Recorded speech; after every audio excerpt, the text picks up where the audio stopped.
This is the Ministry of Truth. I'm Gordon Comstock. Real quick, I don't often do this.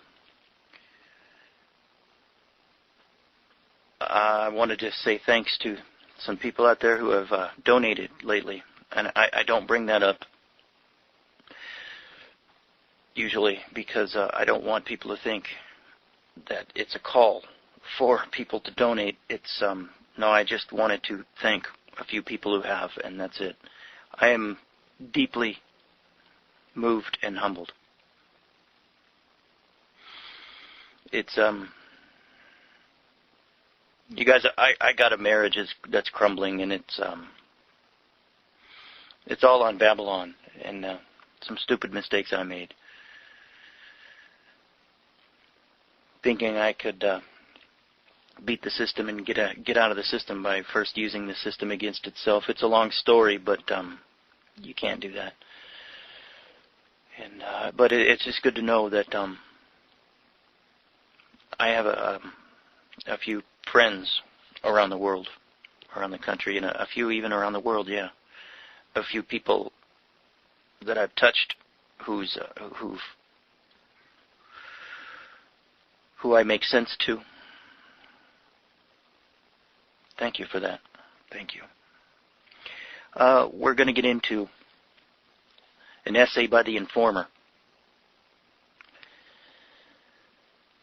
The essay is called America's Real History Not Taught. Before I get into this, real quick, a regular listener of mine, a buddy of mine, emailed me and expressed concern over some things the Informer had said about the King James Bible, and the listener is correct.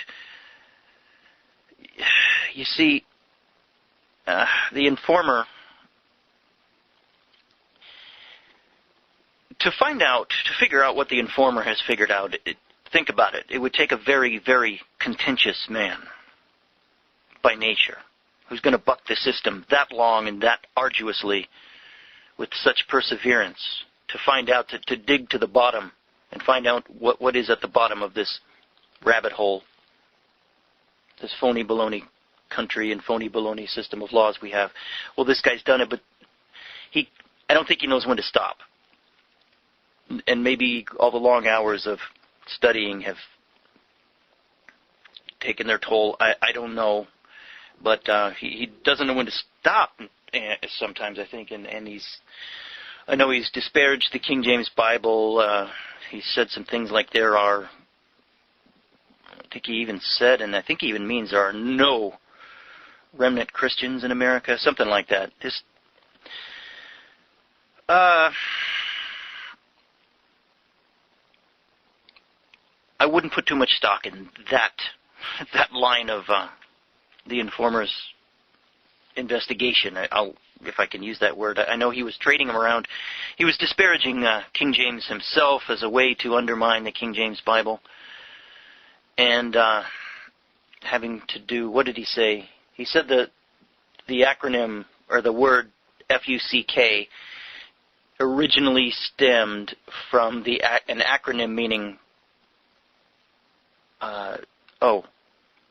during the reign of King James, young couples had to get a license in order to enter the conjugal bed and to consummate their marriage, and the license they would put up on their door, it said, fornicating under consent of the king, F-U-C-K, and as if that was the origin of the foul word we throw around today.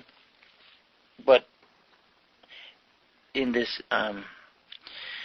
email that the Informer had thrown around on that, he didn't cite any source, and I did a cursory examination online, and it looked to me like that was nothing more than an urban legend.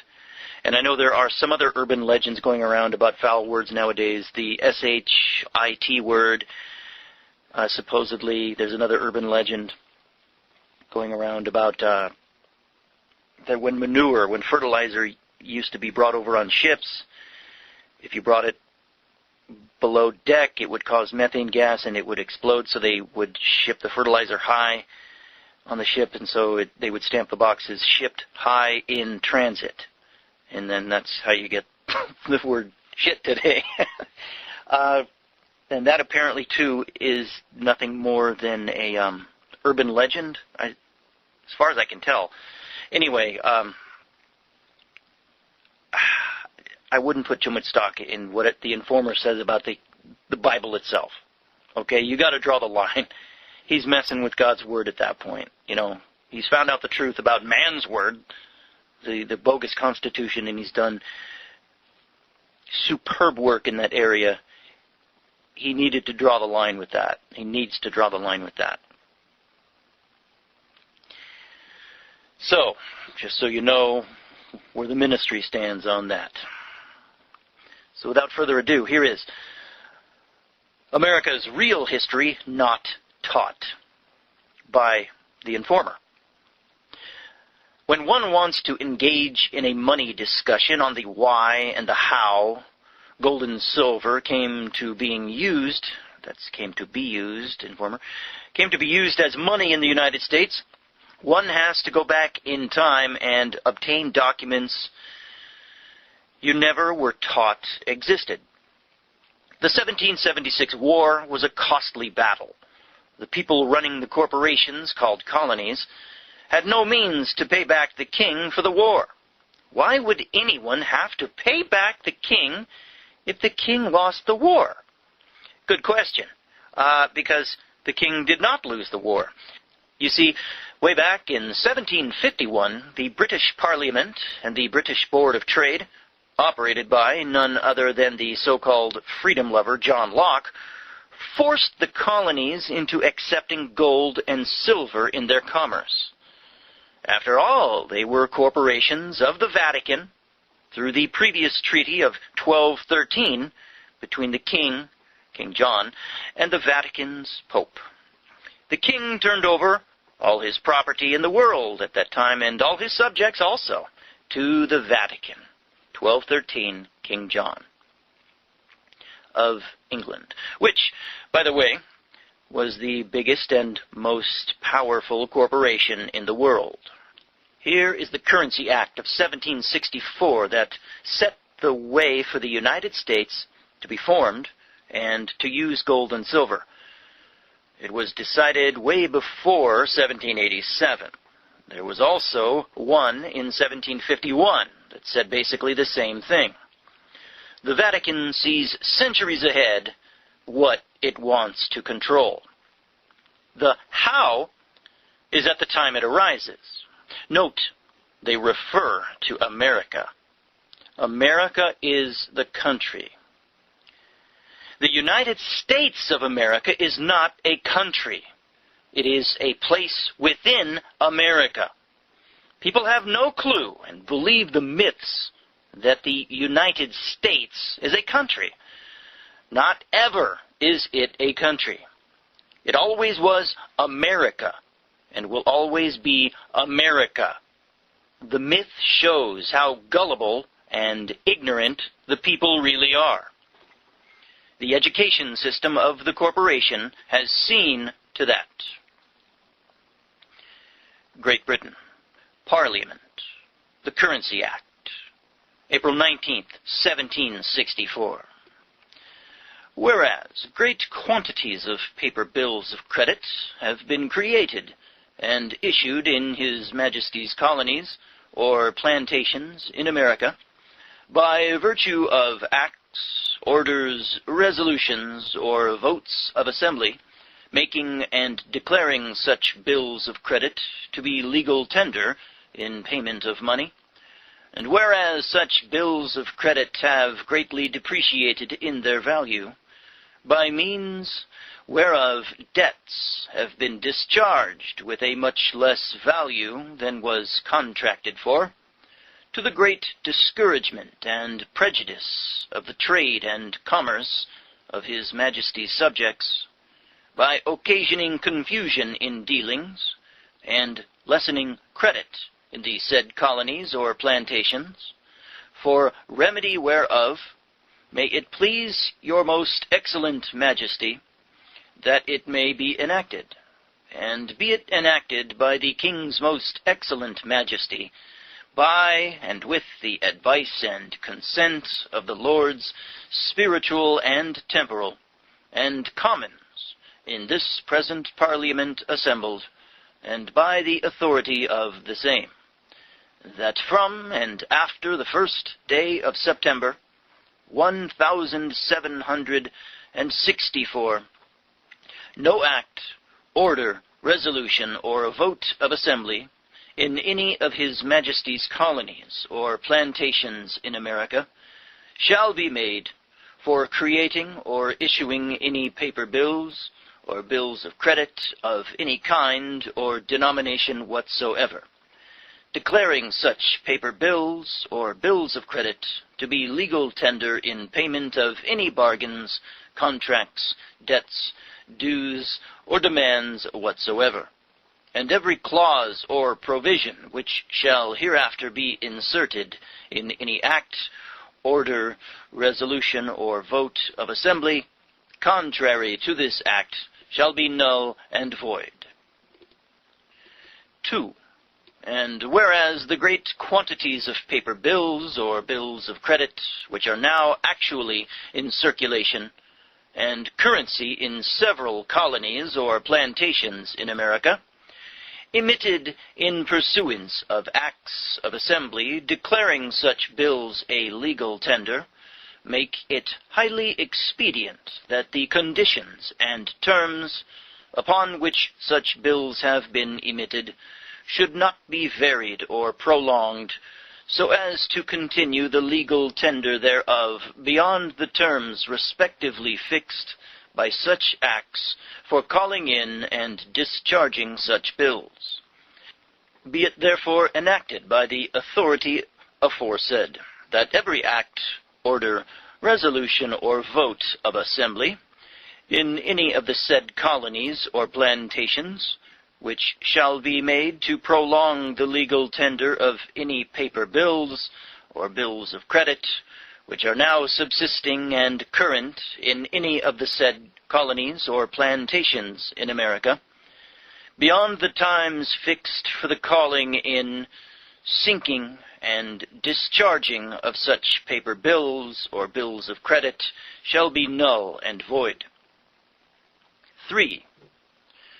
And be it further enacted by the authority aforesaid, that if any governor or commander-in-chief for the time being, in all or any of the said colonies or plantations, shall, from and after the said first day of September 1764, give his assent to any act or order of assembly contrary to the true intent and meaning of this act, every such governor or commander-in-chief shall, for every such offense, forfeit and pay the sum of £1,000, and shall be immediately dismissed from his government, and forever after rendered incapable of any public office or place of trust. 4. Provided always that nothing in this act shall extend to alter or repeal an act passed in the 24th year of the reign of His late Majesty King George II, intituled An Act to Regulate and Restrain Paper Bills of Credit in His Majesty's colonies or plantations of Rhode Island and Providence plantations, Connecticut, the Massachusetts Bay, and New Hampshire, in America, and to prevent the same being legal tenders in payments of money. 5. Provided also that nothing herein contained shall extend or be construed to extend to make any of the bills now subsisting in any of the said colonies a legal tender. Now back to the words of the informer. The corporate colonies supposedly won the War of 1776. As the fable goes, they did no such thing, because the king, the front man for the Vatican, did not own the colonies. The Vatican did. and it owned all the subjects in America. They did well in spite of the Currency Act forced on them, as they refused it. They were working off the Massachusetts Bay Note of the Massachusetts Corporation. You see, all things like the Connecticut Colony, the Mayflower Compact, all of these were commercial corporations. That Massachusetts Bay Note was the mainstay of all the corporate colonies. It was the only paper money not inflatable in American history. It outshone gold and silver, that was in short supply and hard to get, as Europe had most of it. Parentheses. Here are the Massachusetts Bay Note contents, end parentheses. The Massachusetts Bay Note that was used cannot be copied, but this described what backed the uninflatable note. Parentheses, commodity-based, end parentheses. This is the only currency note in American history redeemed at the same purchasing power as when used. Its value was defined in terms of beef, corn, sheep, wool, sole leather, raw materials of the necessities of life, purchasable for the sum at the time of issue. Not like the Federal Reserve note of today that has no backing whatsoever. The Massachusetts Bay Note is of sound, uninflatable money, of stable purchasing power, that the king and crown did not like. That's why they forced the colonies to use gold and silver. That, contrary to opinion of the best money gurus out there, can be reduced or raised at will, because the powers that be can and have done that by declaring 3/4 ounce of silver is $1. They already changed that to be now 1 ounce of silver to be $1. If they wanted to obtain more silver, they could say 2 ounces of silver be $1. Then, as the king did, he went to the silver standard, and the gold standard was screwed. Little do people know that gold was traded as a commodity solely on its availability in the marketplace, much like copper today. However, it was not until the 19th century it was fixed. Come on, informer. You have no idea, and the Constitution lovers are so ignorant, because the Constitution denies Congress the right to issue money. Congress is controlled by the owner of the corporation, called the United States, to coin money only and set the price to whatever they want based on the dollar. You might gloss over this, but right here is the crux of the thing called money, and the note of today that the corporation's Department of Treasury calls money, the private Federal Reserve note. Reason and think. If the basis in everything is the quote-unquote dollar, on what is the dollar that gold and silver is based? No patriot has a clue. And that means the best writers of paper, so-called money. If everyone says $1 of silver is so many grains of silver or gold content in a coin, what is the dollar? Dear people, the dollar is what all nations have agreed upon. T. Cushing Daniel said to Congress, when they called him to explain to them what is a dollar, I'm not going into this. Daniel stated that, quote, the dollar is 100 cents, unquote. Now, people who can reason, what is a cent? What is a cent made from? What are 100 pennies worth? Can you see how you and your families were lied to and controlled by the owner of the corporation called the United States, and the corporate states that were controlled by it also? If anyone had doubts Then obtain T. Cushing Daniels' papers when he appeared before the Banking and Currency Committee of the 60th Congress, September 25th, 1913. Senate H.R. or H.R. 7837. I have them in a format on my computer of various pages from the hard copy to prove what I said here. Daniel said gold and silver are fallacies when he said, quote, "Our whole system of money and currency is built upon this absolutely false foundation, which has and is now costing the people untold millions," unquote. He then said, in reference to James C. Halleck's statement, quote, "It can be seen that Congress and the United States Treasury no longer represent the people. The greatest standing reflection upon boasted intelligence of our people is their thoughtless submission to the present infamous currency system, money based on debts, banks of issue, and gold redemption," unquote. People, the Constitution was not of your making. Only the states are bound to make payment in gold and silver, not you. You are not in the contract to be bound by payment in gold and silver, are you? Oh, I see you call yourself a U.S. citizen. Okay, so you are in the contract then, and lost your non-resident status as man. Therefore, yes, I see you are not alien to any contract. In fact, you are in contract, and that's why you must get a driver's license, gun permits, building permits, and pay the corporate income tax, paid back to those who gave you those funny pieces of valueless paper based on a confidence scam.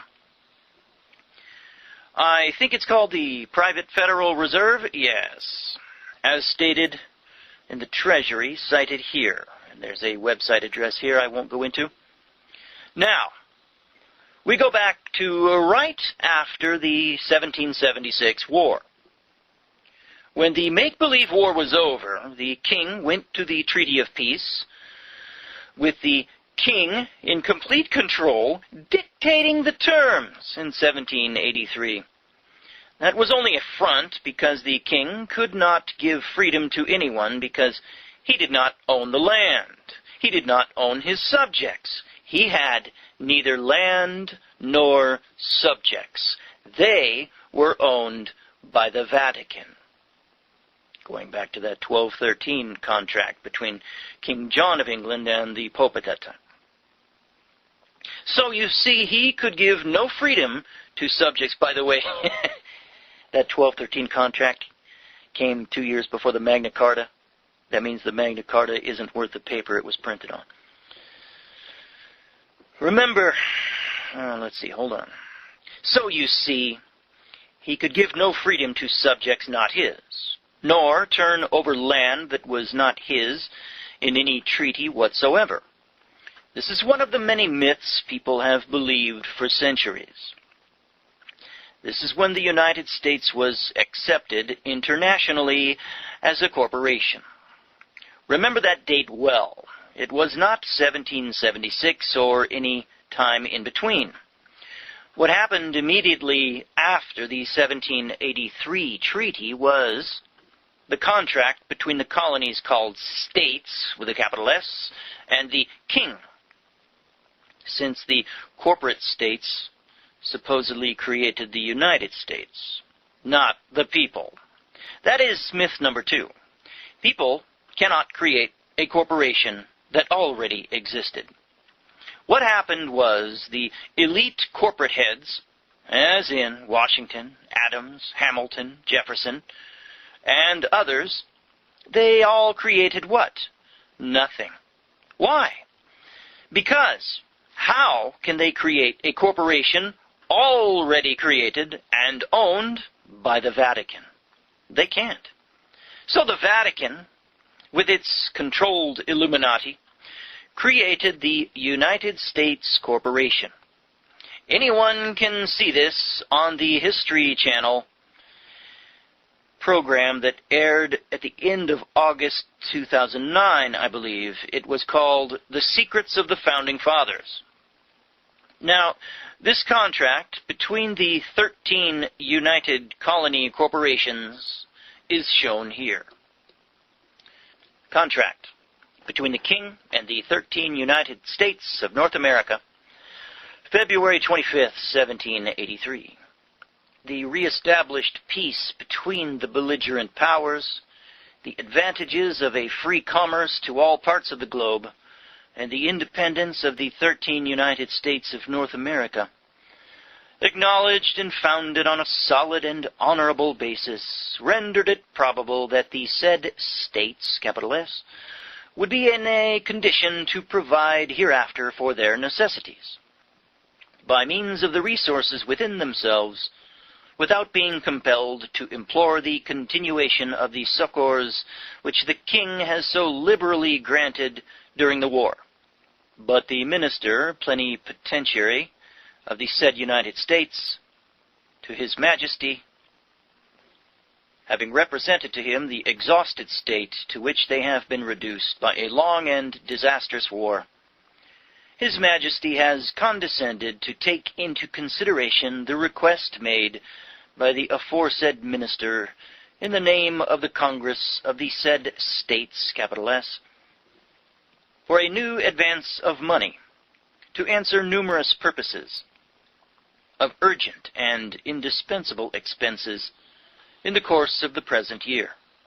His Majesty has, in consequence, determined, notwithstanding the no less pressing necessities of his own service, to grant to Congress a new pecuniary assistance, which he has fixed at the sum of 6 million livres tournois, under the title of loan and under the guarantee of the whole 13 United States, which the Minister of Congress has declared his acceptance of, with the liveliest acknowledgments in the name of the said States, with a capital S.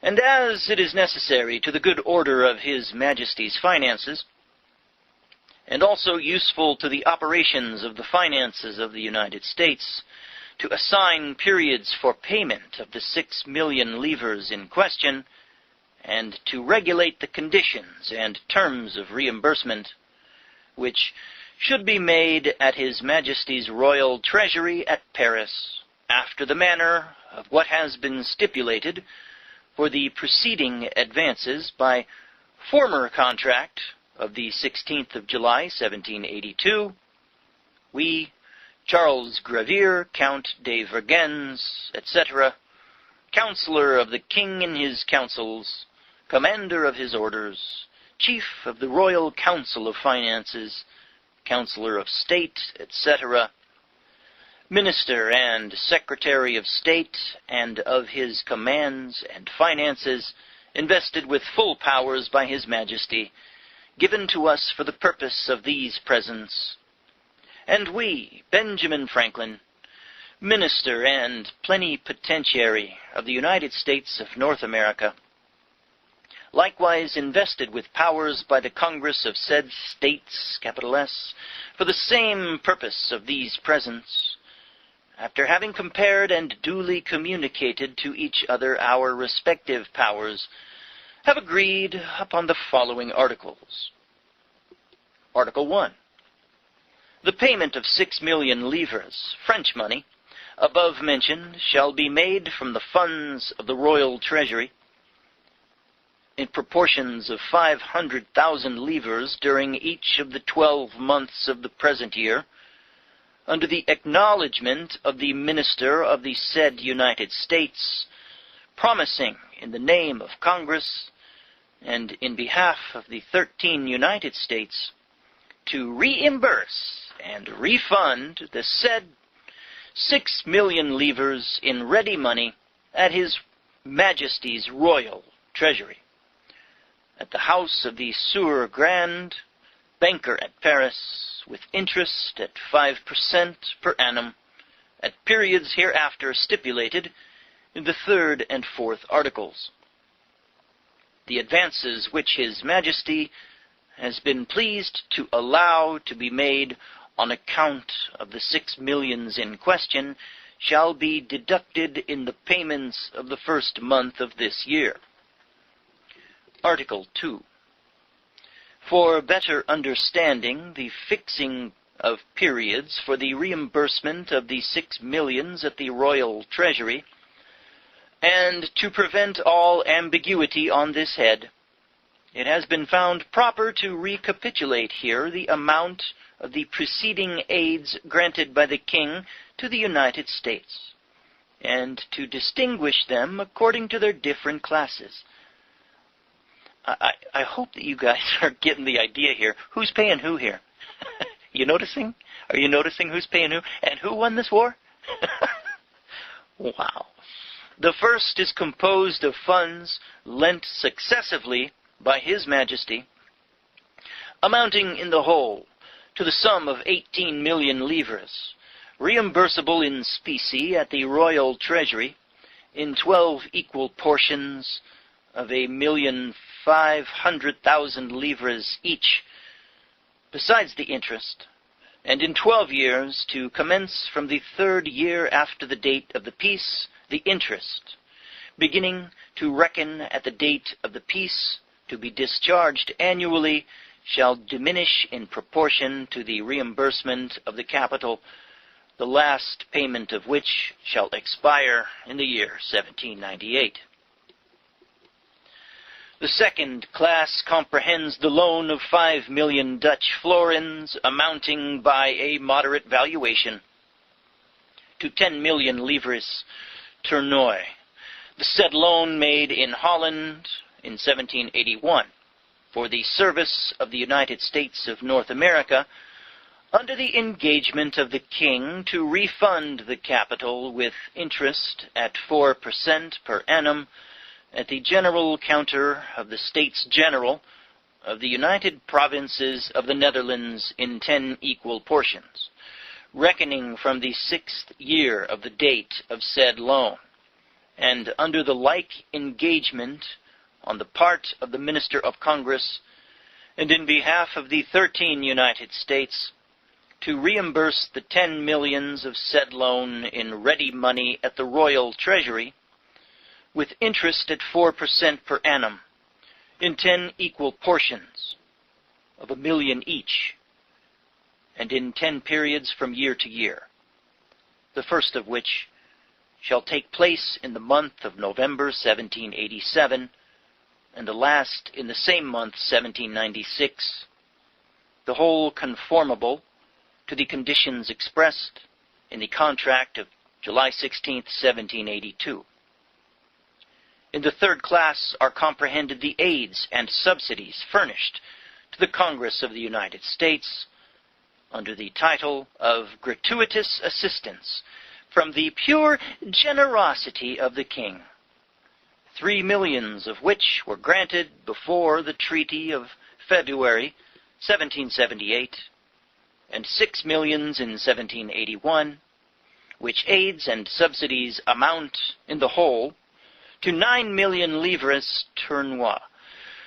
His Majesty here confirms, in case of need, the gratuitous gift to the Congress of the said 13 United States. Article 3. The new loan of 6 million livres tournoi, the subject of the present contract, shall be refunded and reimbursed in ready money at His Majesty's Royal Treasury in 6 equal portions of 1 million each, with interest at 5% per annum, and in 6 periods, the first of which shall take place in the year 1797, and so on from year to year, until 1802, when the last reimbursement shall be completed. Article 4. The interest of 5% per annum of the capital of the 6 millions mentioned in the preceding article shall begin to be reckoned from the 1st of January, 1784, and shall be paid in ready money at His Majesty's Royal Treasury at Paris on the same day of each year, the first of which shall take place January 1st, 1785. And so on from year to year until the definitive reimbursement of the capital, His Majesty being pleased by a new act of generosity to present and remit to the 13 United States the partial interest of the present year, which the underwritten Minister of Congress has declared to accept with acknowledgment in the name of the said United States. Article 5. The interest of the capital of the 6 millions shall diminish in proportion to the reimbursements at the periods fixed in the preceding article. Congress and the United States reserving, however, the liberty of freeing themselves by anticipated payments, should the state of their finances admit. Article 6. The contracting parties will reciprocally guarantee the faithful observation of the foregoing articles, the ratifications of which shall be exchanged in the space of 9 months from the date of this present contract, or sooner, if possible. In faith whereof we, the ministers plenipotentiary of His Majesty and the Congress of the 13 United States of North America, in virtue of our respective full powers, have signed the present contract, and thereunto affixed the seal of our arms. Done at Versailles, the 25th day of February, 1783. Signed, Gravier de Vergennes and Benjamin Franklin. As you can see, the king that supposedly lost the war is in contract, as he did in the Treaty of Peace, a payback to him. Informer, will you please get your syntax right? Doggone it, this is frustrating. The informer's information is peerless. You can't find this stuff, but the guy can't write. The guy desperately needs an editor. Doggone it. Let's try this again.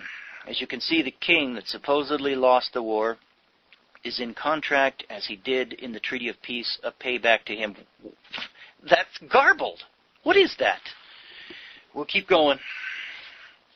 Now, I want to give emphasis to his message, and I got to decode it first and put it into English. Say what?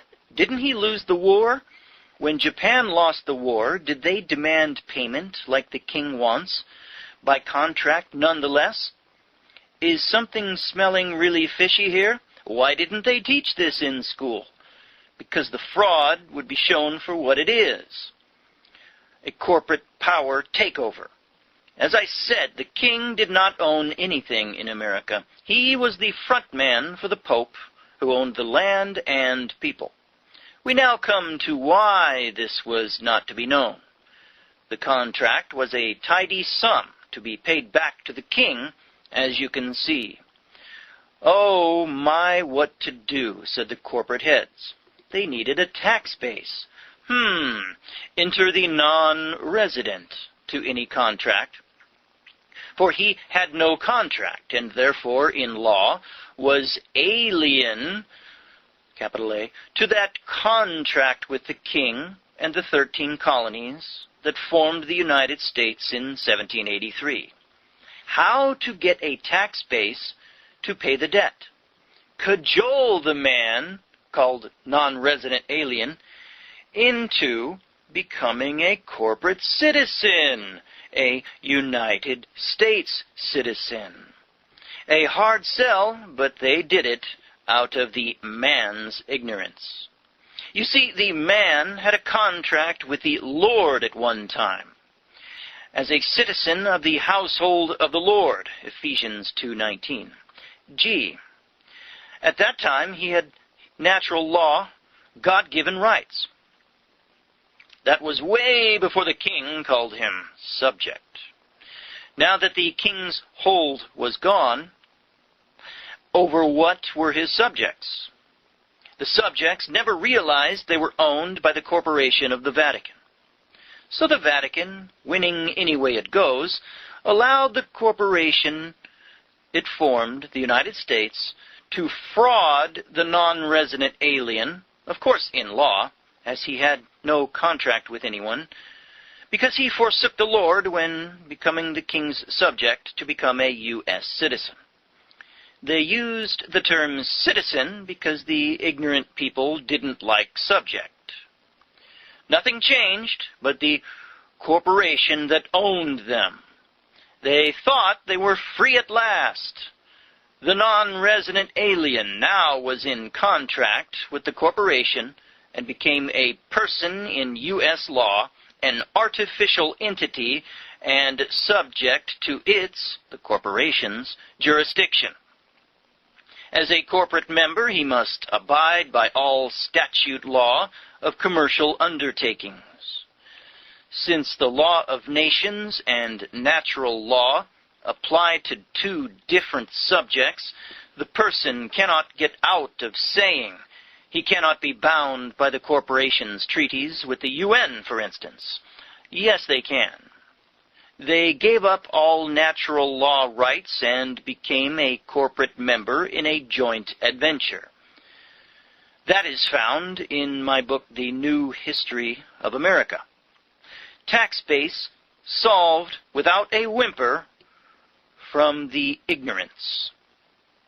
That's why in law it states very clearly, quote, every person born or naturalized in the United States and subject to its jurisdiction is a citizen, unquote. Note the its. It is a corporation. It is not the States United. Its is singular, not plural, in the English language. So the people became corporate citizen because they were fed myths that they created the United States, that they did. They created a corporate constitution to protect them, and all the myths that go along with all the garbage they can feed the ignorant. The United States, as the corporation it is supported by persons to all the privileges it can give them, as no corporation can give man any rights.